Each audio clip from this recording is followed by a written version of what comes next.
जय हिंद दोस्तों, मैं शिवा शर्मा आप लोगों को अपने YouTube चैनल रैंकर्स अड्डा ऑफिशियल में स्वागत करता हूं। तो आज हम प्रॉफिट एंड लॉस के 5वां लेक्चर में पहुंच गए हैं। इससे पहले मैंने 4 वीडियो अपलोड कर दिया हूं। आप जाके प्लेलिस्ट बना हुआ है, उसमें लिंक भी दिया हुआ है, आप जाके पहले वो चारों वीडियो देखिए, उसके बाद आप 5वां वीडियो देखिएगा, आपको बिल्कुल आसानी से समझ में आएंगे। ठीक, तो इससे पहला वीडियो मैंने जस्ट कुछ देर पहले ही अपलोड किया हूँ, पहले उसको जाके देखिएगा, उसके बाद ये वीडियो देखिएगा तो आपको बिल्कुल ही आसान तरीके से समझ में आएंगे। तो चलिए हम इस वीडियो में कुछ सवाल लेते हैं, उसको सॉल्व करते हैं अपने अंदाज में। ठीक, तो चलिए करते हैं। देखिए इसमें पहला सवाल है, चलिए इसमें देखिए पहला सवाल है इसमें। अच्छा, सवाल आपको ऊपर में दिख रहा होगा। ठीक, तो सवाल वही है, कह रहा है किसी वस्तु का विक्रय मूल्य और क्रय मूल्य में 5:4 का अनुपात है, तो बताइए बेचने से कितना प्रतिशत का लाभ होगा। किसी वस्तु के विक्रय मूल्य, अच्छा विक्रय मूल्य किसको कहते हैं? एसपी यानी सेलिंग प्राइस। सुबह हम बताए थे, पिछले लेक्चर में मैंने बताए थे कि एसपी क्या होता है? सेलिंग प्राइस, यानी जिस मूल्य पर हम कोई वस्तु को बेचते हैं उसको हम क्या कहते हैं? सेलिंग प्राइस यानी एसपी। ठीक, और जिस मूल्य पर हम कोई वस्तु खरीदते हैं उसे हम सीपी कहते हैं, यानी कॉस्ट प्राइस कहते हैं। ये बात मैंने पिछले लेक्चर में ही समझा दिया हूँ। ठीक, तो चलिए कह रहा है किसी वस्तु के विक्रय मूल्य और क्रय मूल्य का अनुपात, विक्रय मूल्य अब बटे क्या है? क्रय मूल्य यानी सीपी, यानी खरीद मूल्य और बेचने वाला मूल्य। कह रहा है इसका अनुपात है 5:4। कितना है? 5 अनुपात यानी बटे हो गया 5:4। तो कह रहा है इस सवाल में कितना लाभ या कितना हानि होगा, आपको सवाल ऊपर में दिख ही रहा होगा। ठीक, तो चलिए देखिए, इसका कहने का मतलब हुआ कि कोई वस्तु आप 4 रुपए में खरीद के 5 रुपए में बेच रहे हैं, तो आपको क्या होगा? यहाँ पे लाभ होगा। क्या होगा? लाभ। अरे 4 में खरीद के 5 में बेचिएगा तो क्या होगा? लाभ होगा 1 रुपये का। लाभ कितना का हो जाएगा? 1 रुपया का लाभ होगा। लेकिन हमको निकालना है लाभ प्रतिशत, तो लाभ प्रतिशत बराबर क्या हो जाएगा? लाभ अब बटे क्या होता है? सीपी। सीपी कितना है? 4 इंटू प्रतिशत के लिए क्या करेंगे? 100% यहाँ पे सटा देंगे। 4 एकम 4, ये कितना हो गया? 25 चौका 100, यानी कितना प्रतिशत का लाभ होगा? 25% का क्या हो जाएगा? इस सवाल का आंसर कितना हो जाएगा? 25% का लाभ हो जाएगा। ठीक, तो चलिए हम आगे के सवाल बनाते हैं। दूसरा सवाल बनाते हैं। दूसरा सवाल है, चलिए दूसरा सवाल आपको ऊपर में दिख रहा होगा। कह रहा है एक व्यक्ति ने अपनी फर्नीचर 15% लाभ पर बेचा। यदि वह 10% हानि पर बेचता तो उसे 500 रुपये कम मिलते, तो फर्नीचर का क्रय मूल्य क्या होगा? बहुत ज़बरदस्त सवाल है, इसमें कितना ने गलती कर देता है। ठीक, तो इसको पहले समझिए। कह रहा है एक व्यक्ति अपने फर्नीचर 15% लाभ पर बेचता है।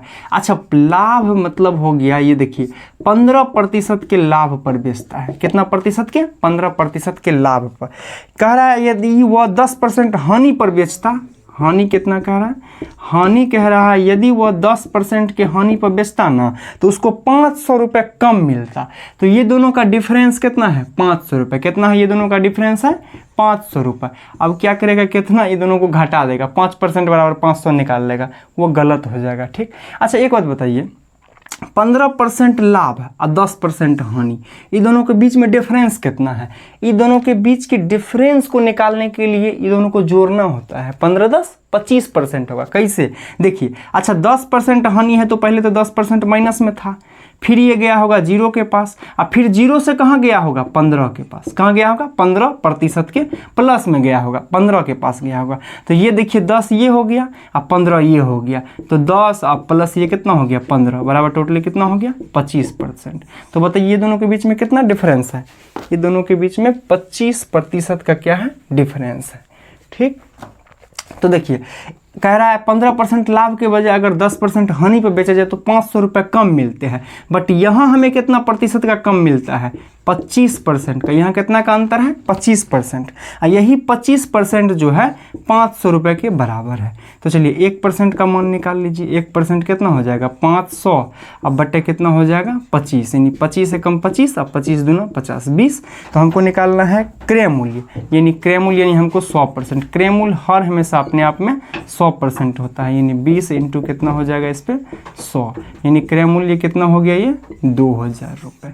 यानी इस वस्तु का मूल्य कितना हो गया? 2000 रुपया हो गया वस्तु का मूल्य।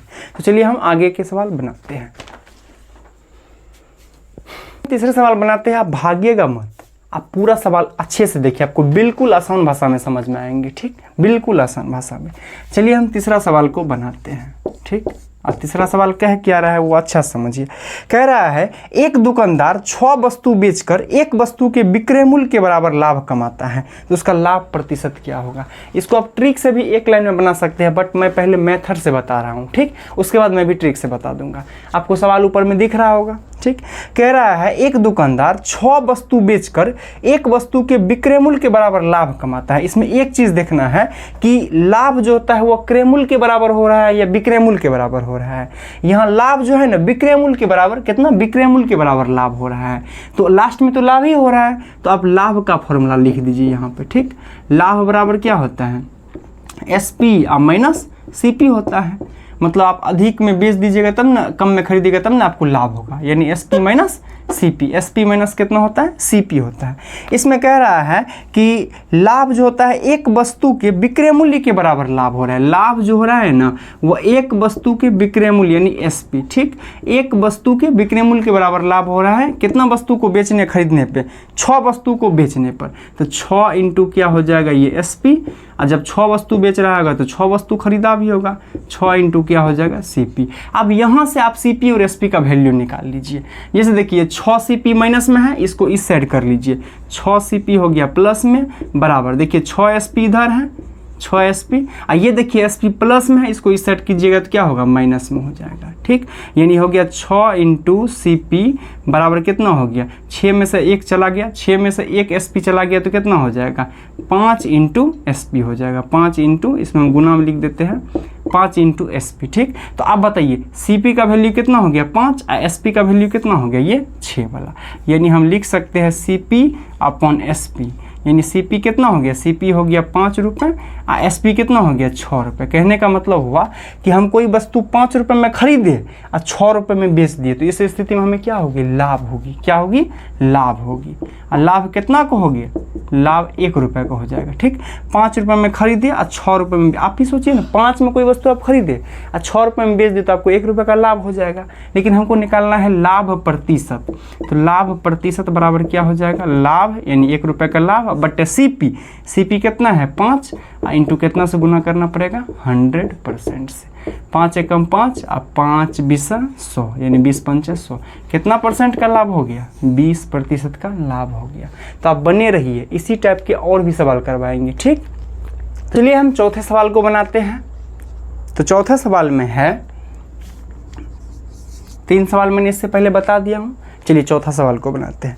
चौथा सवाल कहता है, ये आपको सवाल ऊपर में दिख रहा होगा, कह रहा है एक दुकानदार 23 लोटे जूते बेचकर 7 लोटे जूते के विक्रय मूल्य के बराबर लाभ कमाता है। मतलब 23 जूते बेचकर 7 जूते के विक्रय मूल्य के बराबर लाभ कमाता है। विक्रय मूल्य के बराबर लाभ कमा रहा है, सेम सवाल है, ठीक। तो कह रहा है लाभ प्रतिशत कितना होगा, ठीक। तो पहले इसमें भी लिखिए, बताइए लाभ बराबर क्या होगा। लाभ बराबर कितना हो जाएगा, SP यानी विक्रय मूल्य, माइनस क्या होता है, क्रय मूल्य होता है। कह रहा है कि 23 जूते बेच के 7 जूते के विक्रय मूल्य के बराबर लाभ होता है। अच्छा, लाभ कितना होता है, 7 जूते के विक्रय मूल्य यानी SP के बराबर क्या होता है, लाभ होता है।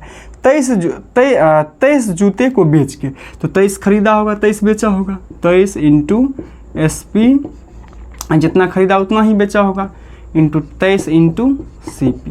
अब यहाँ से आप CP SP का वैल्यू निकाल के आप आराम से बना सकते हैं, ठीक। तो चलिए ये 23 CP को आप इस साइड कर दीजिए, तो माइनस में है तो इस साइड प्लस में हो जाएगा, बराबर की साइड आएगा तो प्लस में 23 इंटू CP बराबर कितना हो गया, ये 23 SP, ये देखिए 7 SP प्लस में है, इसको बराबर की इस साइड ले जाएंगे तो माइनस होगा 7 SP, ठीक। तो बताइए कितना हो गया, 23 इंटू CP बराबर 23 में से अगर हम 7 घटा देंगे तो कितना हो जाएगा, 16 SP हो जाएगा, 16 SP। अब देखिए यहाँ CP SP का हम कैसे मान निकालते, देखिए CP, देखिए SP इधर गुना में है, इस साइड क्या आ जाएगा, भाग में आ जाएगा, ठीक। बराबर 16 तो है ये है, ठीक। अब बताइए 23 इधर गुना में है ना, अब बराबर की साइड ले जाएंगे किस में आ जाएगा, भाग में आ जाएगा। इसीलिए हम डायरेक्ट कह देते हैं कि CP का वैल्यू 16, SP का वैल्यू 23, तो आप डायरेक्ट भी कह सकते हैं, ठीक। तो देखिए आप सरिया आ गया पूरा कि मतलब कोई वस्तु आप 16 रुपये में खरीद के 23 रुपये में बेच रहे हैं, कितना सरिया गया पूरा। CP मतलब क्रय मूल्य, यानी जिस मूल्य पर आप कोई वस्तु खरीदते हैं, तो हम 16 रुपये में खरीद के और 23 रुपये में क्या कर रहे हैं, बेच रहे हैं। तो हमें क्या हो रहा है, यहाँ पे लाभ हो रहा है। यहाँ पे लाभ कितना का हो रहा है, अरे 16 में खरीद के 23 में बेचेंगे तो 7 रुपये का लाभ होगा। 16 4 20 3 23, लेकिन हमको निकालना है लाभ प्रतिशत। तो क्या होगा, लाभ बट्टा क्रय मूल्य कितना है 16 इंटू कितना होगा 100%, इसमें सटा देना है। ठीक, काट दीजिए। 4 चौका 16, ये कितना होगा 25 चौका 100। ठीक, 25 7 25 चौका 100, 25 छाके 150, 25 7 175। अब बट्टे कितना हो जाएगा, ये 4 से इसमें भाग दे दीजिए। 4 चौका 16, बचा कितना 1 15, 4 तिया 12, बचा 3, 4 7 28, 4 5 20, यानी कितना परसेंट का लाभ होगा, 43.75% का लाभ हो जाएगा। ठीक, तो आप बने रहिए, ठीक, मेहनत कीजिए, आप भी सीख जाइएगा। चलिए तो हम 5वें सवाल को बनाते हैं। ठीक, आप धैर्य से पूरा, आप मेहनत से, विश्वास से आप पढ़िए। ठीक, आपको बिल्कुल समझ में आएगा, मैं बिल्कुल ही आसान भाषा में समझा रहा हूँ। ठीक, तो चलिए 5वां सवाल हम बनाते हैं। 5वां क्वेश्चन है प्रॉफिट एंड लॉस का। आपको क्वेश्चन ऊपर में दिख रहा होगा, कह रहा है कि एक बेईमान विक्रेता, यानी बेईमान दुकानदार वाला सवाल है। एक बेईमान विक्रेता अपना सामान लागत मूल्य पर बेचने का दावा करता है, मतलब कह रहा है कि हम जितना में खरीदते हैं उतना में ही हम बेच देंगे। ठीक, लेकिन 1 किलोग्राम या किलोग्राम वजन के बदले 875 ग्राम बाट का इस्तेमाल करता है, तो उसका लाभ कितना होगा। कहने का मतलब हुआ कि कह रहा है कि हम जितना में खरीदे हैं उतना में ही दे देंगे, लेकिन 1 किलो की जगह 875 ग्राम ही तौल रहा है, तो दुकानदार तो बेईमान है और दुकानदार को लाभ हो जाएगा। तो कितना प्रतिशत का दुकानदार को लाभ होगा, यही निकालना है। देखिए, जैसे दुकानदार 50 रुपये में खरीद के लाया, आपको 85 रुपये में बेच भी दिया, लेकिन 1000 ग्राम देने के बजाय 875 ग्राम आपको दे रहा है, तभी तो वह लाभ कमा रहा है 125 ग्राम का। तो उसी का निकालना है कि कितना प्रतिशत का लाभ कमा रहा है। आपको सवाल ऊपर में दिख रहा होगा। ठीक, तो चलिए इसमें देखिए कैसे बनाते हैं। CP एक साइड लिखिए, एक साइड SP लिखिए। ठीक, ये वाला हम आपको सही वाला आंकड़ा लिखना है। देखिए SP देना कितना चाहिए, 1000 ग्राम देना चाहिए, हर हमेशा 1000 ग्राम देना चाहिए, लेकिन वो दे कितना रहा है, मात्र 875 ग्राम दे रहा है। कितना, 875 ग्राम। तो बताइए कितना का फायदा मार रहा है, 125 ग्राम का क्या मार रहा है, यहाँ पे फायदा हो रहा है दुकानदार को। लेकिन हमको पूछ रहा है कितना प्रतिशत में कितना फायदा हो रहा है, तो निकाल दीजिए प्रतिशत में कितना फायदा हो रहा है। लाभ प्रतिशत 125 ग्राम का फायदा हो रहा है, कितना पे, 875 पे, तब ना 1000 हो जा रहा है। कोई यहाँ 1000 देगा, तो 1000 पर जो 125 ग्राम का फायदा होगा तो 1125 चला जाएगा।